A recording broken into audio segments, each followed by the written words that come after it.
Hello mga sisi ko, tanghalian na naman. For sure, nag-iisip kayo kung anong lulutuin nyo ngayong tanghalian. So for me guys, simple lang yung lulutuin ko. Meron ako dito ang giniling na Argentina. Lalagyan ko ng carrots, tomatoes, and 2 itlog, harina, at saka isi-season ko siya ng paminta, betchin, at magic sarap. Then, konting asin. Then, well mixed na. Then, fry na natin yung minix natin kanina. Ewan ko ba guys kung ako lang ba, pero mas gusto ko na ako yung nagluluto mag-isa. Ayoko yung may kasama. Hindi naman sa ayaw ko ng may kasama, pero mas nai-enjoy ko kasi yung pagluluto ko kapag mag-isa ako. May bisita pala ako, hindi ko alam kung bisita siya or busita.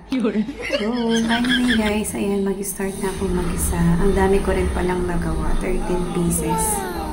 Alam nyo guys, basta madiskarte kayo sa ulam, hindi kayo mauubusan ng ulam. Kasi kahit ano lang naman yung ingredients na meron kayo sa bahay or ano lang yung gulay, pwede nyong gawing masarap. Ganun kasi ako kung ano yung meron sa amin sa ref, yun yung lulutuin ko. Yan lang. Naman. Totoo? Opo.